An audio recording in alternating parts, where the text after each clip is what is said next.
welcome to the dungeon with Harlan and Andrew.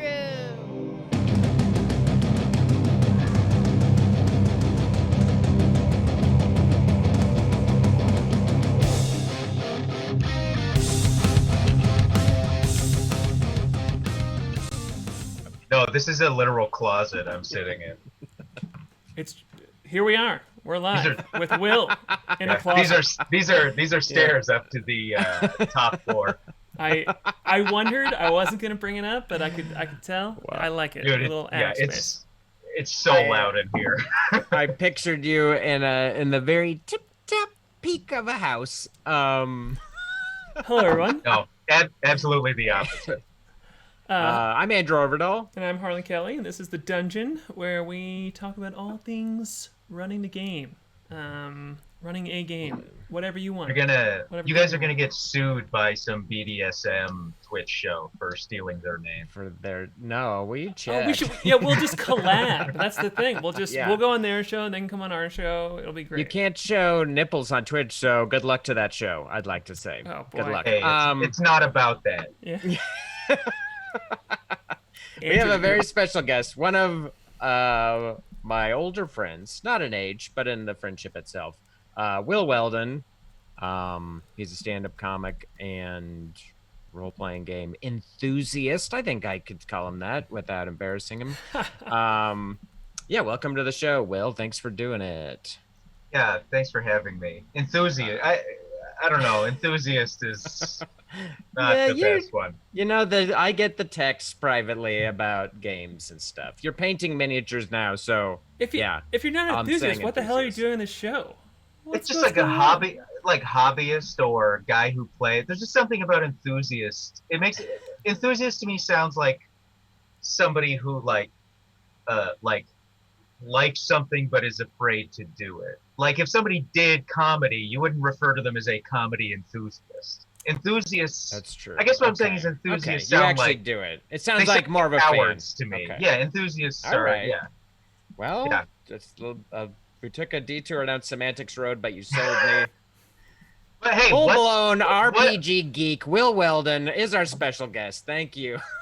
What is more about tabletop role playing than taking a road down Semantics or taking a stroll down Semantics Boulevard? I mean, that's the whole point. No one who's ever played D&D has ever spent 15 minutes being like, well, what does disadvantage really mean in V8? We like to ask this question up front because it frames everything else nicely. Just give us a quick personal history with role-playing games, like your experience. And for those of you who don't know, Will is Canadian too. I don't know if that colors your ability or your exposure to role-playing games. Yeah, our source books all cost an extra $5 because they have to spend more on ink for all the U's we had. And it was called Dungeons and Dragons. Yeah, AUND. Yeah, Dragons. My brother owned. When I was like really young, I think looking back, I think it was like either the advanced source, like I think it was just like an entry guide, like a new player's guide, just because it was just like a smaller book. But he gave me that one for I think advanced, like 1.5 when I was really young, and because he wanted me to leave him alone. Like looking back, I realized how much of this stuff involved my brother not wanting to spend time with me, and him giving me things to like distract me to get me to leave him alone. And he also owned.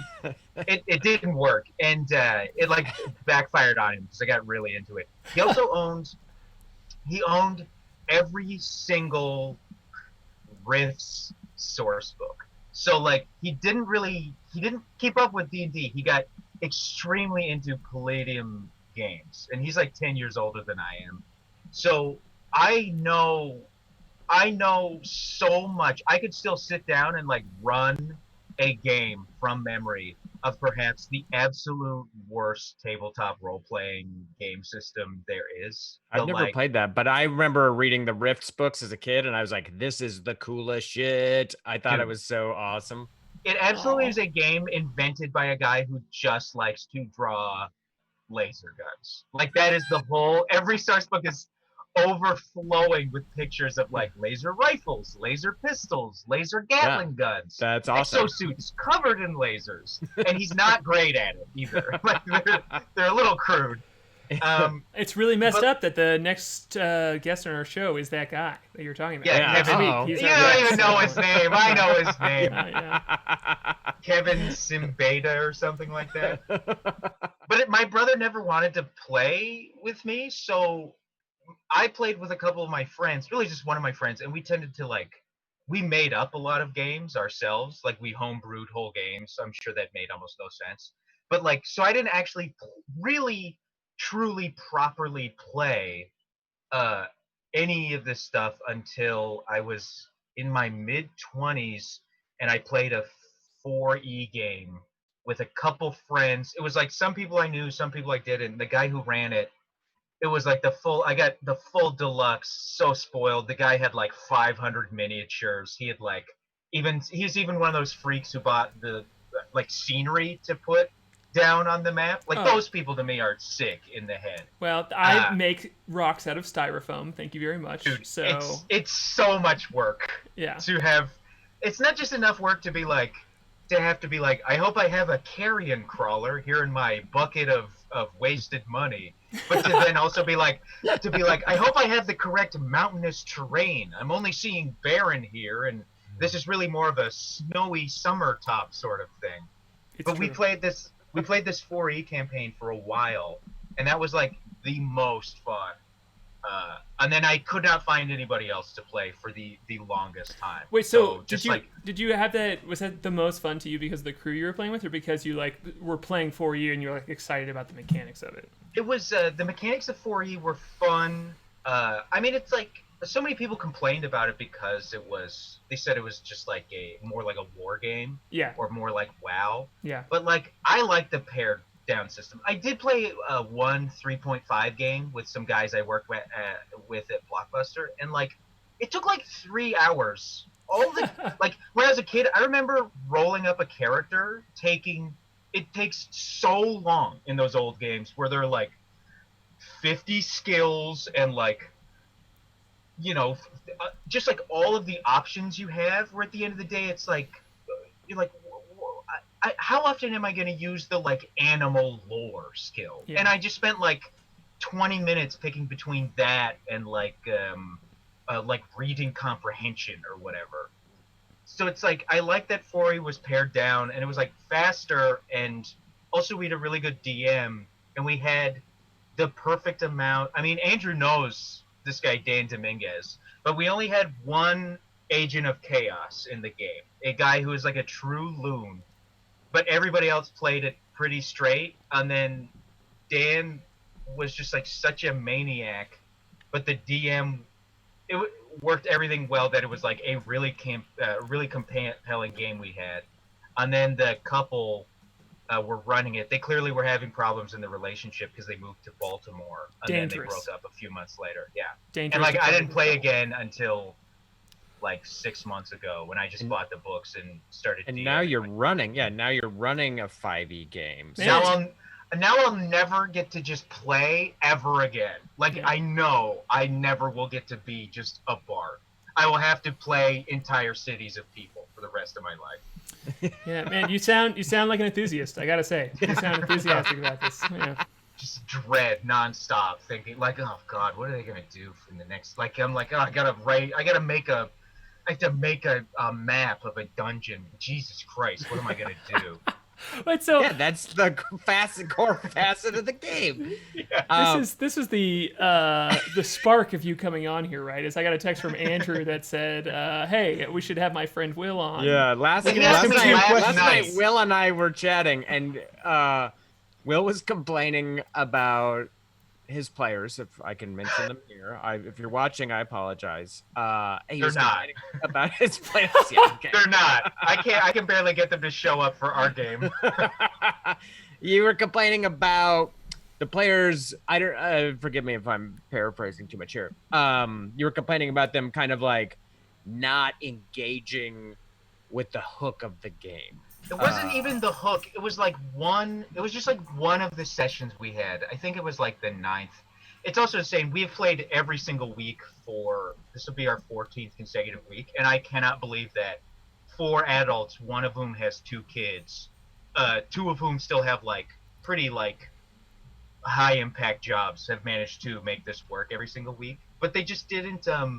It was like there's like a certain level. There's like a line you hit of like fucking around where it's like why don't we just talk, like why don't we just hang out and have a conversation, like if you guys are gonna screw around, like if you're gonna spend this much time trying to get a reservation at the restaurant in this massive fantasy city I created for you, and you're gonna spend the whole time at the TGIFs, which stood for like thank Greg, it's Florbanorgs or whatever, which like worked into the lore of the game. But like they spent the whole time so long there trying to get a reservation. Yeah, but and I you was like, control. Guess who manages that restaurant? You can't. You could have just told them, but hey, you know what? A table just opened up.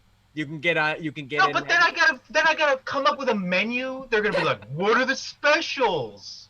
Like, clearly when I made this, anyone would be like, well, clearly he did not make all of this and come up with all these locations for us to spend the entire time at thank Greg, it's Florbanorgs. Well, you and are running a game for people in LA, so trying to get a reservation at a cool restaurant is uniquely oh boy, specific here it for their comes. interests. No, so First of all, it's just not with- escapism. Is that what you're talking Yeah, about? not, first of all, not with these loads. I don't know that these guys ever eaten anywhere you need a reservation. That's the hook. They want the experience. And One so of them they're spent most of his escaping 20s into living your in like world. a flop house. So I mean, this is a good question though. Is like, is it the player's responsibility or the DM's responsibility to manage pacing? Because You have to- I know so many people who have vastly different opinions on that.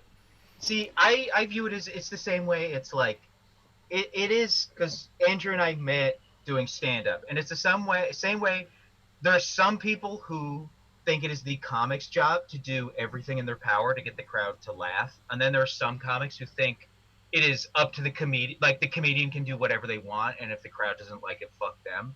And then there's every like reasonable comedian who believes it is like a shared interaction where like the two sides have to find some way, like, so it's like there's some weeks with them where they are willing to almost like make the game themselves, and like they do a lot of the work and they find their own adventure, and it's very compelling. And there are weeks where I've thought a lot out and also am willing to just like think things up on the fly. But it's like, in what universe, like if they just stopped and thought for 1 second, like there is nothing I have ever done to make them think I want to spend an entire session role playing an entire restaurant staff. Right, but what if they Like, do? What if I they don't- do? Yeah.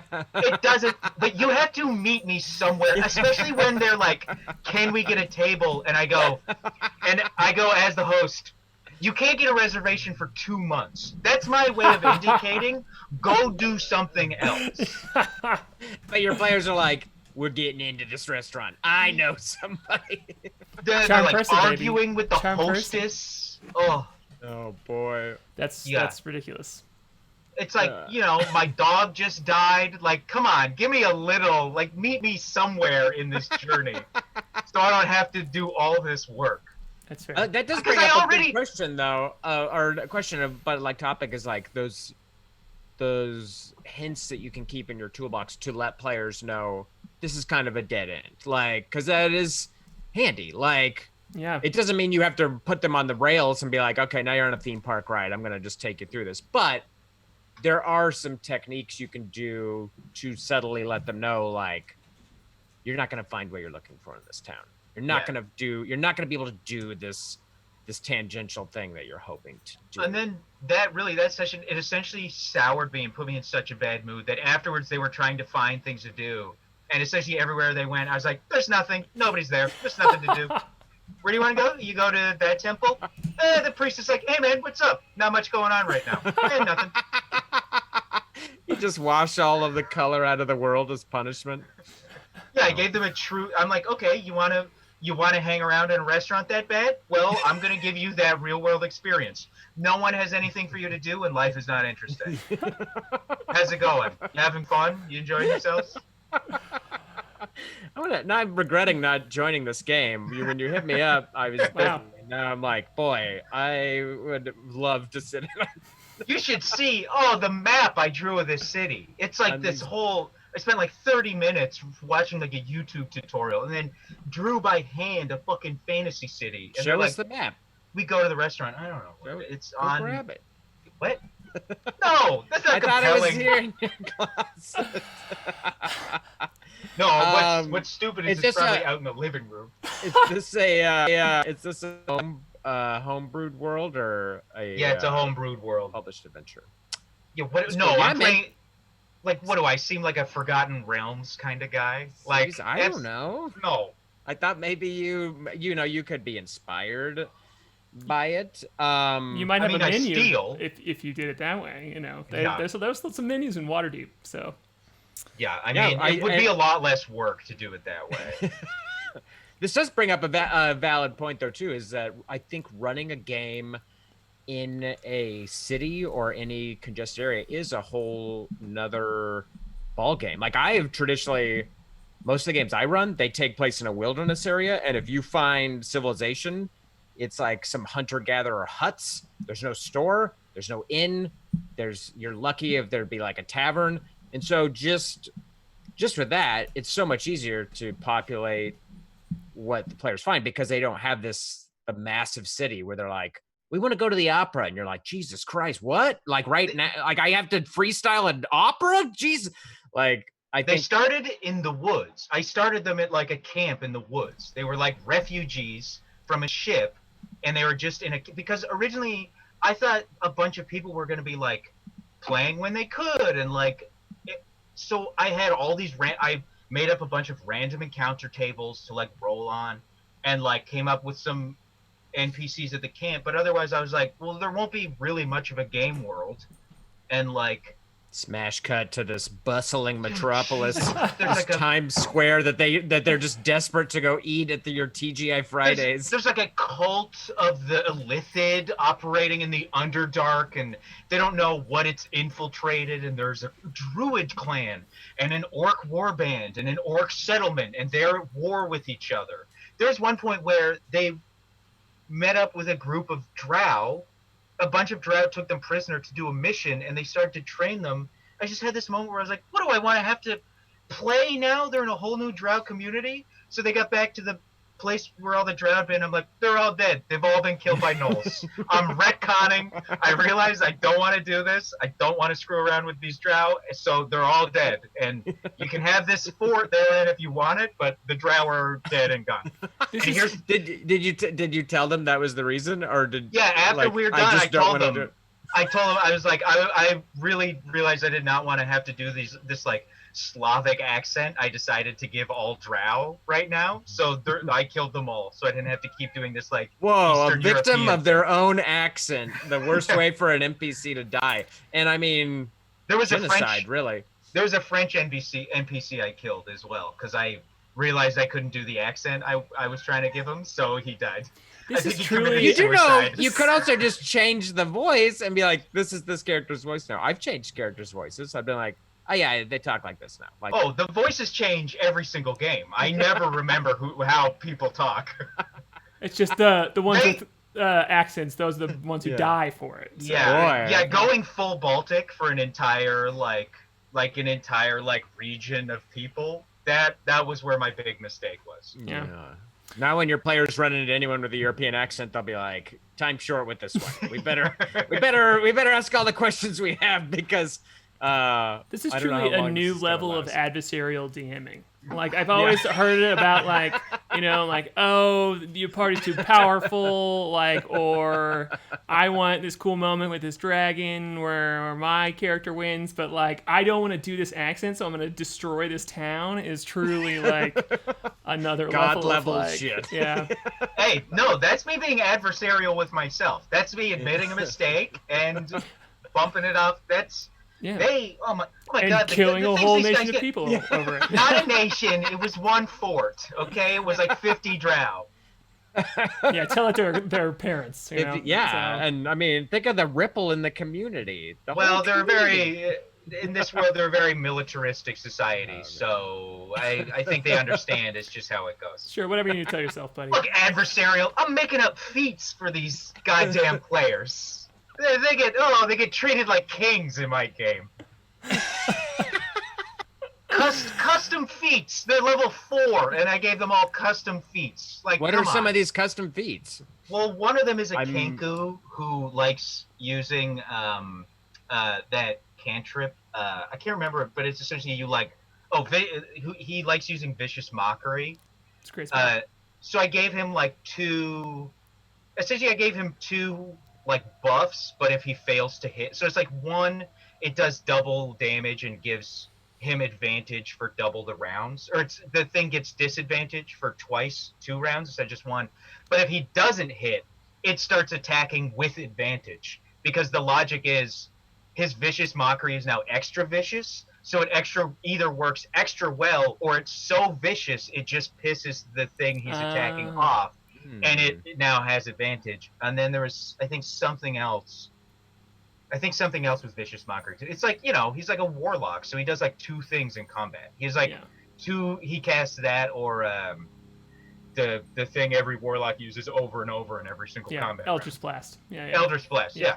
Yeah. I mean, I take it all back. That is fantastic. Like, I know this player likes this and is like flavoring this character like this, so I'm gonna like use the rules to build that out for them a little bit. That's awesome. Oh my God! And the cleric, an NPC died. This like halfling that they all thought was so funny. He talked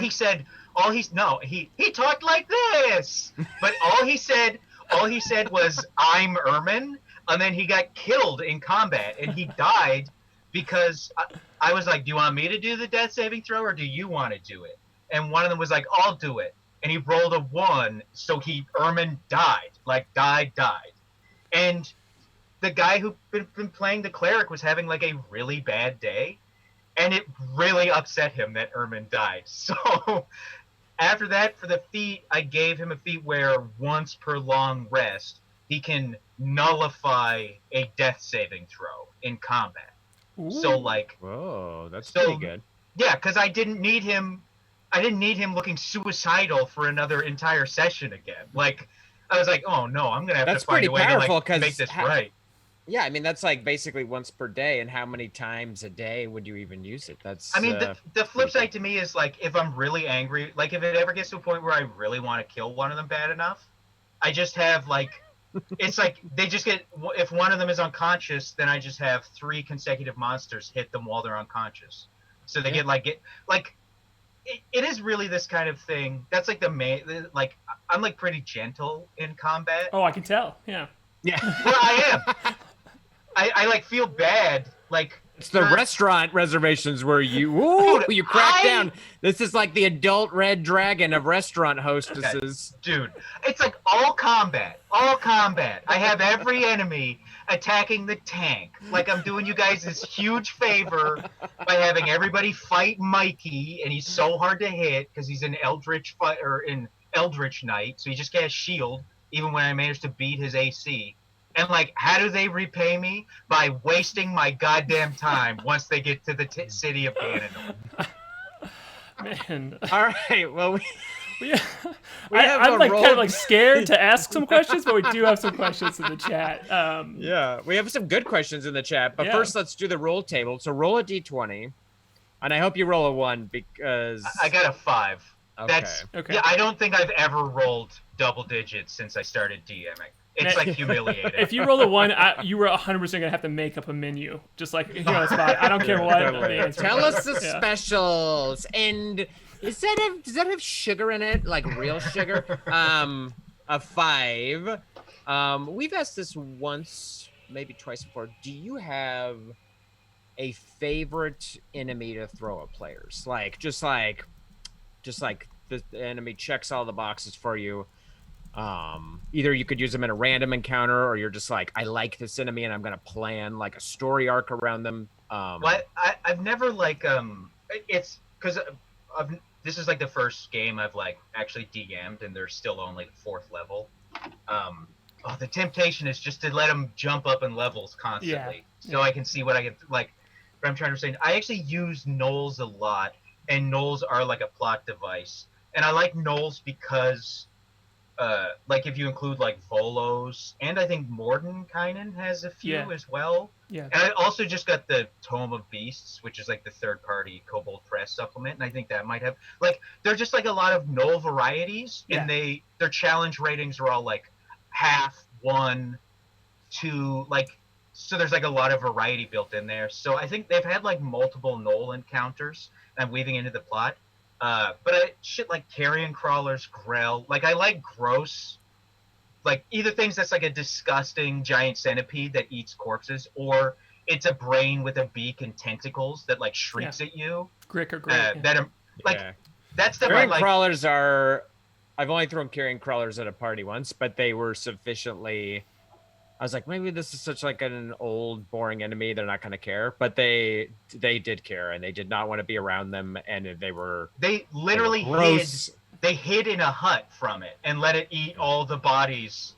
They hid in a hut and locked the door and waited until it had eaten all the corpses and left. Wow, that's instead great. of fighting it. Yeah, and I gave them extra XP for it in case you think I'm too hard on them. You're so nice. No, I love gnolls too. I'm actually working on a gnoll module called Warband, where the players are gnolls. It's also, I don't like I really like this show, Rude Tales of Magic, and something like an actual play, and something the DM said once is he's like, his thing with combat is there's not a lot of combat. He's like, with combat, like, I just think it sucks to kill things. So like that, so it's like, I don't really have them. They don't really fight like orcs or goblins. I like things that are monstrous, and like gnolls. I like gnolls because they're only kind of alive. They're like demons, so they even go back to hell when you kill them.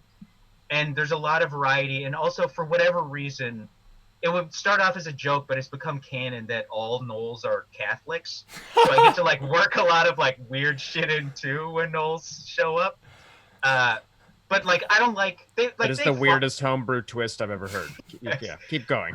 It's because one time a gnoll said Jesus Christ during combat, and they were like, "What?" I was like, "It's Catholic. Don't worry about it." And then that's so good. That's very funny. Stuck.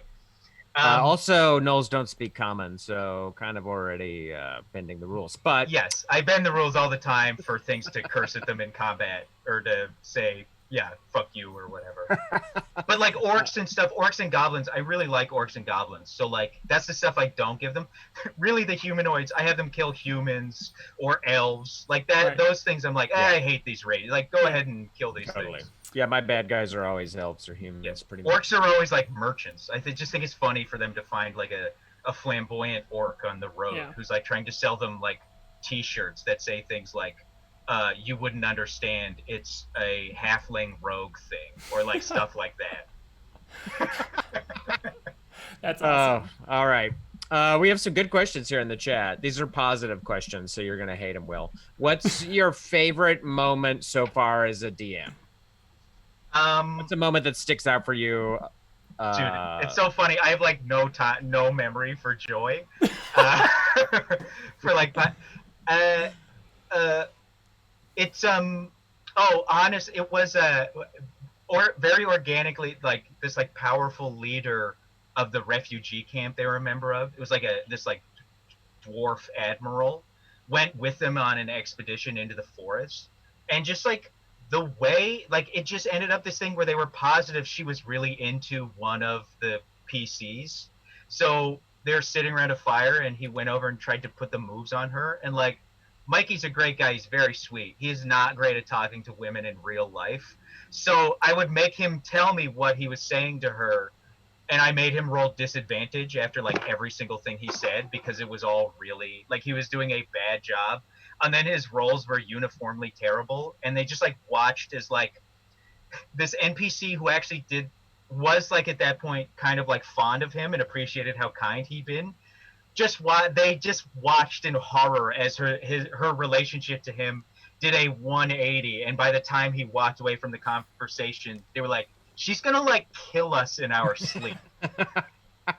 I love when the dice tell the story. Dude, yeah, and none of them. That was not how I thought it was gonna be. That was that was also the type of thing where like that was so much fun, not just because it's like silly, but like they were laughing so hard during the whole thing, and Mikey was genuinely mortified. It's a good way to make your player feel uncomfortable at the table by capitalizing on his real life insecurities. That's totally, yeah. Let's explore this. Yeah, don't do it if you don't think you can do it. Don't do it. Don't try to speak Old English to characters if you don't know how to do it, because I'm going to give you disadvantage or kill these you for butchering the accent. What is your favorite part of this? This is another viewer question. What's your favorite part of the city that you made up that the players have totally missed? Is there something while they're wasting their time at this restaurant? What's something cool that they have not found? Fucking marketplace filled with all the weapons and potions and shit. Like, these guys have almost no experience playing these things, so like there are times where I'm like, please loot the bodies. Like, I have to tell them like, loot the bodies, like search the chest. But they didn't. I made up all this and almost so that they couldn't afford yet, but I was like, look at these things you can imagine getting one day. One of them went to the like magic item emporium. And then when he found out how much the boots he wanted cost, it was as if it wiped his memory of the whole thing. He's not thought or talked about it once since then. And otherwise, they didn't go to the potion place. They didn't go to the blacksmith. Like, all this stuff. Writing up potions. And then that was a part of it. I wrote up a menu of potions and weapons. And instead, they were like, oh, let's go get a bloomin' onion. Like, infuriating. What a bad session onion, that was. though. Everybody likes one. My favorite move for that, I think I've very often been like, man, I want the players to do this, or like I want to explain this cool thing that I'm excited about in this game, is to just plop an NPC in there who is excited about that thing. And dude, then, I gave them one who had like a deal where it's like this like gnome fence who like any magic items you can find, but because I was being like very sort of talking in circles with him, they got pissed off and like almost started combat with the gnome because he just wouldn't be direct with them. Yeah. Wow. These games. Dude, it's contentious. We have fun, but we're contentious about it. Here's another question from chat. What is a secret thing in your campaign that you wrote just for yourself? Like, this is for me. Like, I don't care if my players like it or not. This is for me. And I'll ask that of Harlan too. I'm just curious. Oh, well, they figured it out, but some of my naming conventions, the Orc Warband, all are named after real actors. And what they don't know is they all, when you join the warband, you lose your old name and take a new name directly from these sacred holy texts. And the sacred holy texts are essentially just the Internet Movie Database. Like, it's just like lists of famous actors. And I specifically went and picked all of the like names you could. There's like, I have like a doc with like 500 like real life actor names in it that they could choose from if they had wanted to join. That's great. But like, they figured out pretty quickly that something was going on when like they met a guy named Pete Postlewaite. Like that tipped them off to something. Nice. Something just for myself, I don't know, there's like some secret stuff that like I always really get I get excited about the exact opposite thing that you do, Will, is I love putting something there and then just watching the party walk by it. Like some important philosophy. I just like love it because then I like one of in the longest running game I play in, it's a monthly game that is just hit its 3-year anniversary, and in like the 6th or like 10th, like the first time they left the first town that they were ever in, they like saved 2 people, and one of the people was super important to a plot point of one of these characters, but he was definitely shady. He was definitely a shithead, and they just kind of like tied him up and then gave him to like the officials when they got to the next town, and then they saw him again because I brought him back, and I was like, great, this guy's super important, and I wanted to be super like, I did not want to tip the hand. I wanted them to get it, and so when in the second one, like the second time they saw him, there was kind of like an allusion to it, like he seemed important to this other important NPC, and then again the party was just like, well, we have other things to do, and I was like, cool, that's fine with me, because then when they finally like got this ancient text that like gave away this secret about this like this legend about this guy who just goes from bar to bar and then like will drink too much and like destroy the whole bar with like ooze powers that leak out of him, they were like, oh shit, we've met that guy before. And then like I like saw the player, just one of the players go, oh my god, like that's the person for that. And that's the thing I love about that, is like let them go back, because then they'll go back to the marketplace and they'll be like, wait, these boots let me fly this whole time, and I've gone like, I could have afforded them for the last like 10 sessions, and I can't, and I just now buying. Like I love that. I used to get so stressed of being like, is this magic weapon too powerful for them for where, like, you know, to even just like a +1. Yeah. I don't know, like Xanathar's gives you that list of like how many magic, and is this too much? I do not have to worry about giving them overpowered weapons, because they literally will not ever find them. Like I will use the like Roll20 battle map, and there will be like a big sword on a table in one of the rooms, and they'll essentially be like, we cover our eyes and ears and go as we walk through the room. Oh, that's good. Wow, these games, yeah, amazing. Yeah, and then every gnoll they kill, they loot, and it's like, I'm like, it's covered. It's like he's got teeth and a hairball. Yeah, cool. I'm like, he has armor that's worse than what you have in a sword, but like they kill like a nobleman covered in rings, and they're like, we bury his body without giving it a second thought. Oh. Well, they're being trained by the hard master. Yeah. Well, thanks for doing the show. This was great. Is there anything you want to plug? No. It can be what is going on? I don't know. What is happening that could possibly be plugged right We now? have a show on Mondays. You should watch it. Yeah. We'll plug our show. No. Every Monday night. No. I'm your guest. I'm not going to watch your show. How dare you? You watch my show. You don't have a show. If I did. If you had a show, we'd watch it as our guest. But since also, you don't, my game is every Monday at 8:30. Oh, okay. But you don't stream it? No. Oh, you're saying you can't watch ours. Yeah, yeah. This is a thing, too. I understand you guys like to wrap up. But when you guys were like, we like to wrap up, anytime somebody's like, we wrap up at this time sharp, I'm like, not with Will Weldon, you don't. I have never had someone wrap up sharp with me.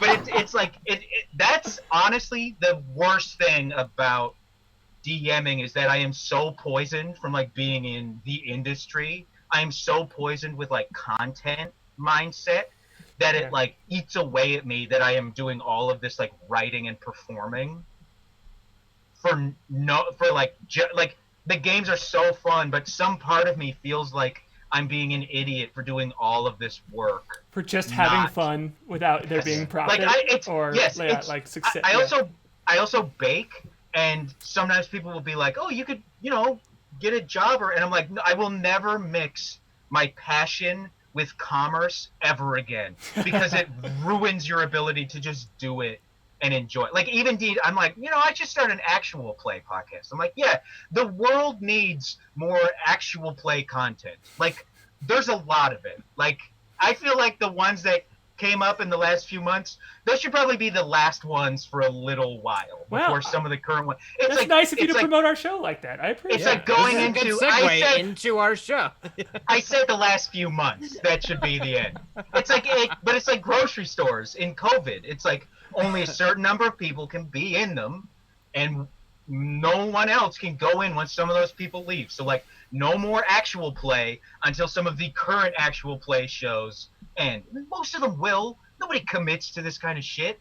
But like, yeah, it's like that's the worst part, is I am constantly haunted by this idea of like, should I just start like a podcast so that total strangers can hear me like get pissy and belligerent with my players. I mean, after you've described your game, if you do one, I'm listening, because I would love to hear you punish your players with a boring world because they wanted to go to the restaurant and murder entire forts because they had the wrong accent. I'll plug this. I just want to play a bard from the College of Swords. That's all I want. That's what I play in our game. Oh, that's what I am. That's what I want. That's all. I don't want to be in 100 games. I want to be a PC in one game so I can play a fucking bard of the College of Swords, so I can irritate everybody with the bard flavor, and I think it's like funny that it's a bard, but you really only enhance your own abilities. I think it's funny to play the selfish bard class. Yeah, like, if you'd like to see a bard in the College of Swords, Monday night, 7 p.m. Pacific, in Better Than Heroes. Will, I will happily run a game for you, but you have to play in my homebrew world, which is just all restaurants. So, that's fine. Yeah. That's fine. Let me get a little revenge. Sure. One of those guys who hates his restaurants kids are the best I've ever visited. They're great. That was a lot of fun. Cool. Yeah. So. Yeah. What's it called? Better Than Heroes? Yeah. Get your plug out. Fine. I did it. Mondays at 7 Pacific. Oh, we're coming up on episode 20. It's kind of a milestone episode. Yeah. No, it's not. It's not a milestone. Come on. 20 episodes? Come on. I'll let you criticize that when you have one under your belt. What? How about that? We're going on 14, and for no audience. It's only for ourselves. You give me a call when you do it just for you. It's really not easy. It's hard as hell, man. It's hard to get adults to play this stupid fucking game. It's true. It's hard to get people together for this. 60% of D&D is just scheduling. That is true. It's just, yeah. I'm thinking back to when I was a teenager and getting people together for a game was being like, do you want to play? And they'd be like, yes. And now the other game I run, we played 3 times in like 8 months because it's like my wife and people from her job, like an absolute nightmare. Nobody replies to my emails for weeks. Some people still haven't joined Roll20. Like, just do these. I put in so much work. Just do it for the love of God. Anyway, that's a whole other episode we could do. Getting people to join Roll20, they think it's like a scam or something. Yeah, please do a janky website. Please do a walkthrough on YouTube of just like you describing how to use Roll20. That'd be great. Yeah, I'd love to watch that. So we can send to our skeptical friends when they sign up. Well, that was a lot of fun, and thanks everyone on Twitch. Yeah, those were great questions, and that was fun. That was fun chatting along. And we'll see you next week. Who's our guest next week? Oh, I've already forgotten. It's they just switched around, so I don't remember. I will. Okay. I don't want to improperly plug it. Yeah, because we have all of October booked, so it's gonna be great. Wait, you're booking other people weeks in advance, but you booked me literally last night. Yeah, when we're all sitting around having drinks. We were gonna show a social distance hangout. We were going to re-air our special Saturday episode with. Why? This is the only way I get booked on podcasts or anything. Is they're like, somebody dropped out. Can you do the show in 45 seconds? Yeah. Hey, I gave you a whole night's notice. I should have thought of you earlier. I forgot that you were running a game.